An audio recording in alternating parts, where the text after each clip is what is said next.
कई छोटे छोटे गांव पड़ते थे। पंडित अपनी धुन में आगे चला जा रहा था। तभी रास्ते में उसे एक आदमी और मिल गया। वह भी पंडित के साथ साथ चलने लगा। पंडित ने सोचा, चलो अच्छा ही है, साथ साथ चलने से सफर जल्दी कट जाएगा। चलते चलते पंडित ने उस आदमी से उसका नाम पूछा तो आदमी ने अपना नाम महाकाल बताया। पंडित को यह नाम थोड़ा अजीब सा लगा, पर पंडित ने नाम के विषय में कुछ और पूछना उचित नहीं समझा। दोनों धीरे धीरे साथ साथ चलने लगे। तभी रास्ते में एक गांव आया तो महाकाल ने पंडित से कहा कि तुम आगे चलो, मुझे इस गांव में एक संदेश देना है, मैं तुमसे आगे मिलता हूं। पंडित ने कहा ठीक है, और वह आगे की ओर चल दिया। तभी गांव में खबर फैल गई कि एक व्यक्ति को भैंसे ने मार दिया है। जैसे ही भैंसे ने उस व्यक्ति को मारा, ठीक थोड़ी ही देर में महाकाल वापस आ गया और फिर चलते चलते दोनों एक दूसरे गांव के बाहर पहुंचते हैं। यहां पर एक छोटा सा मंदिर बना था, ठहरने की अच्छी व्यवस्था थी। पंडित के मित्र का गांव भी वहां से अभी काफी दूर था और रात्रि होने वाली थी। तो पंडित ने महाकाल से कहा, रात्रि होने वाली है, पूरा दिन चलते चलते थकान भी लग रही है और भूख भी लगी है, हम यहीं भोजन करके आराम कर लेते हैं। कल सुबह आराम से आगे की तरफ सफर करेंगे और अपनी यात्रा को शुरू करेंगे। महाकाल ने कहा ठीक है, मुझे भी इस गांव में किसी को कोई जरूरी सामान देना है, तुम खाना खाकर आराम करो, मैं बाद में आकर खा लूंगा। इतना कहकर वह वहां से चला गया। लेकिन उसके जाते ही कुछ देर बाद ही उस गांव में से धुआं उठता हुआ दिखाई दिया और देखते ही देखते पूरे गांव में आग लग गई। पंडित ने आश्चर्य से सोचा कि यह महाकाल जहां भी जाता है वहां किसी न किसी तरह की हानि जरूर होती है, कुछ तो गड़बड़ है। लेकिन पंडित ने रात्रि में महाकाल से इस बात का कोई जिक्र नहीं किया। सुबह दोनों ने फिर अपने गंतव्य की ओर चलना प्रारंभ कर दिया। कुछ ही देर में फिर एक गांव आया तो महाकाल ने फिर पंडित जी से कहा, आप आगे चलते जाइए, मैं कुछ देर में आपको आगे मिलता हूँ, मुझे इस गांव में भी कुछ जरूरी काम है, मैं काम करके आपसे मिलूंगा। यह कहकर महाकाल जाने लगा। लेकिन इस बार पंडित आगे नहीं बढ़ा, बल्कि वहीं खड़ा होकर महाकाल को देखता रहा कि अब यह कहां जाता है और क्या करता है। तभी लोगों की आवाजें सुनाई देने लगी कि किसी व्यक्ति को सांप ने काट लिया है और वह मर गया है। ठीक उसी समय महाकाल फिर से उस पंडित के पास पहुंच गया। लेकिन इस बार पंडित को सहन नहीं हुआ। उसने महाकाल से पूछ ही लिया कि तुम जिस गांव में भी जाते हो वहां कोई ना कोई नुकसान, कोई ना कोई अनहोनी हो जाती है, क्या तुम मुझे बता सकते हो कि ऐसा क्यों हो रहा है? तो महाकाल ने जवाब दिया, पंडित जी, आप तो मुझे बड़े ज्ञानी मालूम होते थे, इसीलिए मैं आपके साथ चलने लगा था, क्योंकि ज्ञानियों का संग बहुत अच्छा होता है। परंतु आप अभी तक नहीं समझ पाए कि मैं कौन हूं। पंडित ने कहा, मैं समझ गया हूं, लेकिन मुझे कुछ शंका है। अगर आप ही अपना उपयुक्त परिचय दे देंगे तो मेरी शंका समाप्त हो जाएगी।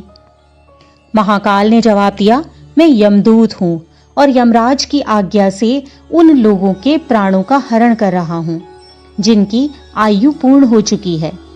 हालांकि पंडित जी को पहले से ही इस बात की शंका होने लगी थी, फिर भी महाकाल के मुंह से सुनकर पंडित जी घबरा गए। लेकिन फिर हिम्मत करके पूछा, अगर ऐसी बात है और तुम सचमुच यमदूत हो तो बताओ, अगली मृत्यु किसकी है?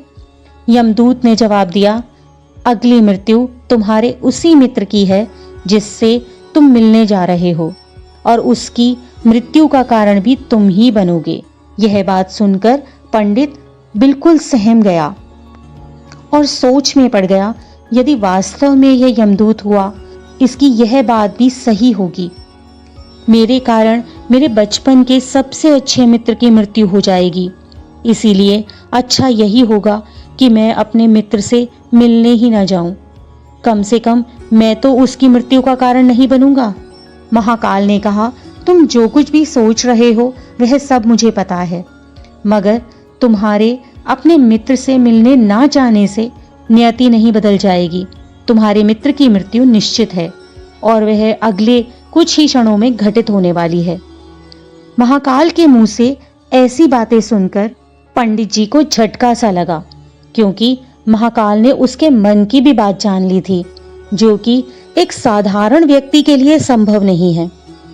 अब तो पंडित को विश्वास हो गया कि यह महाकाल सचमुच में ही यमदूत है और वह अपने मित्र की मृत्यु का कारण न बने। इसलिए पंडित पीछे की ओर मुड़ा और अपने गांव की ओर जाने लगा। परंतु जैसे ही पंडित मुड़ा, उसका मित्र तेजी से उसकी ओर आता हुआ दिखाई दिया, जो पंडित को देखकर अत्यंत प्रसन्न दिखाई दे रहा था। अपने मित्र के आने की गति को देखकर पंडित को ऐसा लगा जैसे कि वो काफी समय से उसके पीछे ही आ रहा था, लेकिन बचपन से ही गूंगे होने के कारण और एक पैर से अपाहिज होने के कारण वह पंडित के पास तक नहीं पहुंच पा रहा था और न ही पंडित को आवाज दे पा रहा था। इसलिए जैसे ही पंडित के पास पहुंचा, अचानक उसकी मृत्यु हो गई। पंडित हक्का बक्का होकर महाकाल की ओर देखने लगा, जैसे कि वह पूछना चाह रहा हो कि आखिर यह क्या हुआ। महाकाल पंडित के मन की बात को समझ गया और बोला, तुम्हारा मित्र पिछले गांव से तुम्हारे पीछे पीछे आ रहा था, लेकिन वह अपाहिज और गूंगा होने की वजह से तुम तक नहीं पहुंच सका। उसने अपनी संपूर्ण ताकत लगाकर तुम तक पहुंचने की कोशिश की, लेकिन बुढ़ापे में बचपन जैसी ताकत तो नहीं होती है ना, इसलिए हृदय आघात के कारण तुम्हारे मित्र की मृत्यु हो गई है। वह तुमसे मिलने के लिए पीछे पीछे भाग रहा था, इसलिए अपने मित्र की मृत्यु का कारण तुम ही बने। अब पंडित को पूर्ण विश्वास हो चुका था कि सचमुच यह महाकाल एक यमदूत ही है और उसका कार्य जीवों के प्राणों को हरना है। पंडित एक ज्ञानी व्यक्ति था, इसलिए यह भी जानता था कि मृत्यु पर किसी का बस नहीं चलता, सभी जीवों को एक न एक दिन मरना ही है। यही सोचकर उसने अपने आप को संभाल लिया। लेकिन अचानक पंडित के मन में स्वयं की मृत्यु के बारे में जानने की इच्छा उत्पन्न हुई और उसने महाकाल से पूछा, जब मृत्यु मेरे मित्र की होनी थी तो तुम शुरू से ही मेरे साथ साथ क्यों चल रहे थे?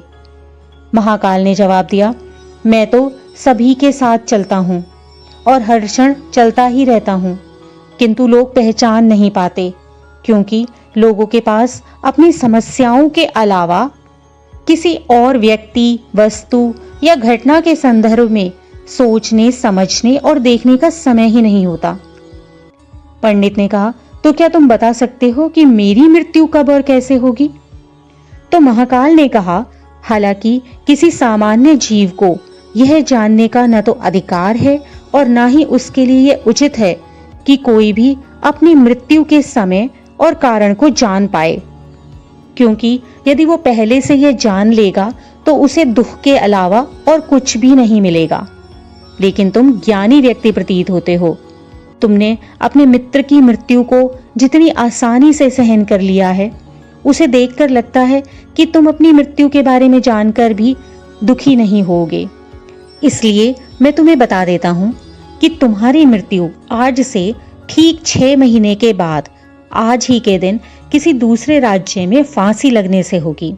और सबसे आश्चर्य की बात यह होगी कि तुम स्वयं खुशी से फांसी को स्वीकार कर लोगे।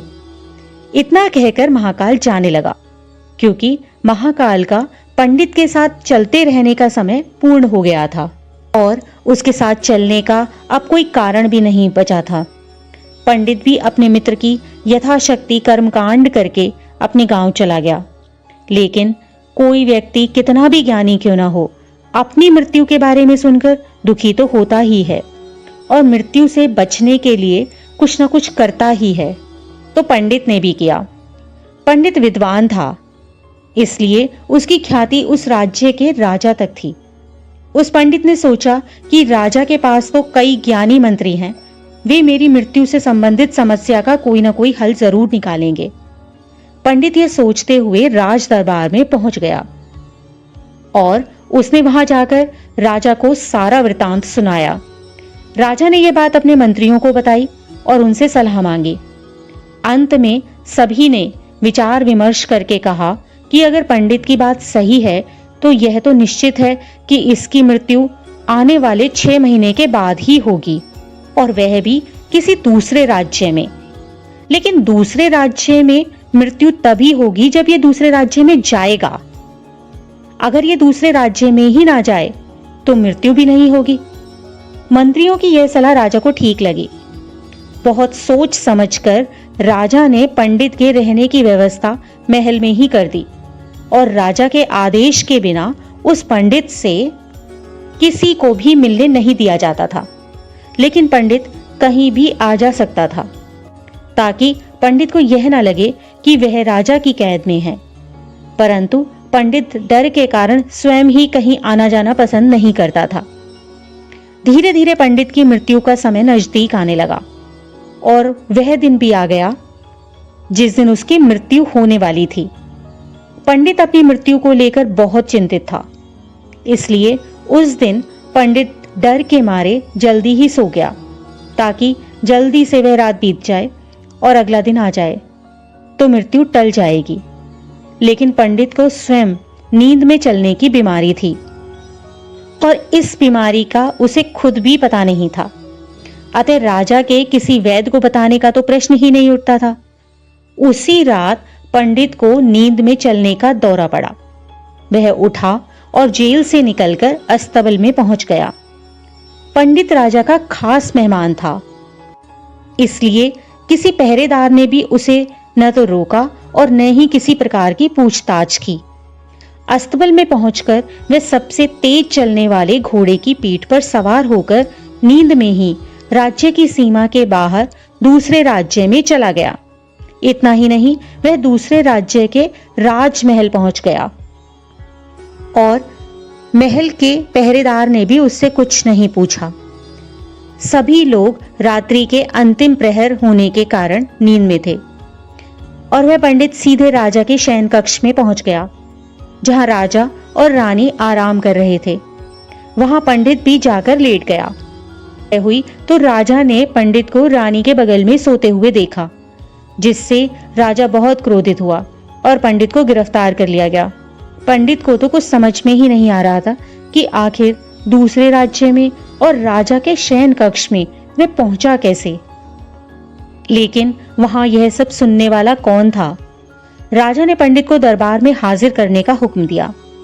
कुछ समय बाद पंडित को दरबार में लाया गया। कुछ समय बाद राजा का दरबार लगा, तो वहां राजा ने पंडित को देखा और देखते ही क्रोधित होकर पंडित को फांसी पर चढ़ा देने की सजा सुना दी। फांसी की सजा सुनकर पंडित कांप गया। फिर भी कुछ हिम्मत करके उसने राजा से कहा कि मैं यह नहीं जानता हूं कि मैं राजमहल में कैसे पहुंचा, और यह भी नहीं जानता हूं कि मैं आपके शयन कक्ष तक कैसे आया, और आपके राज्य के किसी पहरेदार ने मुझे रोका क्यों नहीं।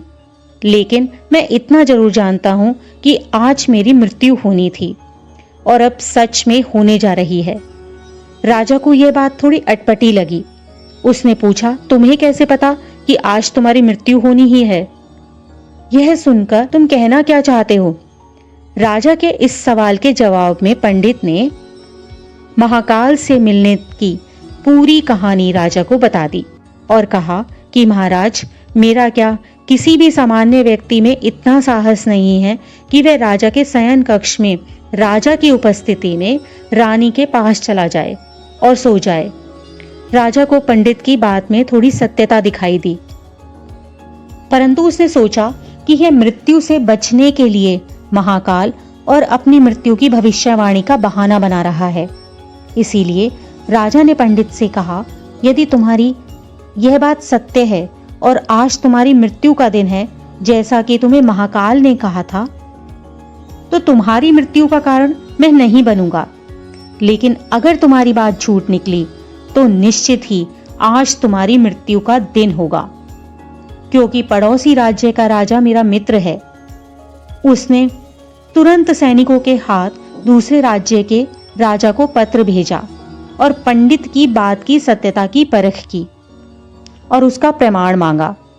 शाम तक भेजे गए सैनिक वापस लौटे और उन्होंने बताया, महाराज, पंडित जो कह रहा है वह पूर्णतः सत्य है। दूसरे राज्य के राजा ने पंडित को रहने के लिए अपने ही महल में संपूर्ण व्यवस्था कर रखी थी और पिछले 6 महीने से पंडित राजा का मेहमान था। कल राजा इससे अंतिम बार मिले थे। इसके बाद इस राज्य में यह कैसे पहुंचा, इसकी जानकारी वहां किसी को नहीं है।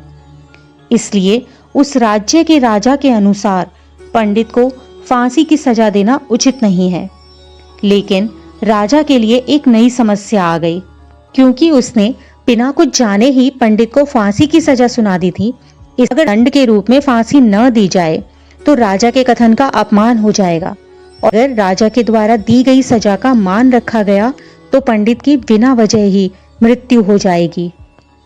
राजा ने अपने सभी मंत्रियों से इस बारे में चर्चा की।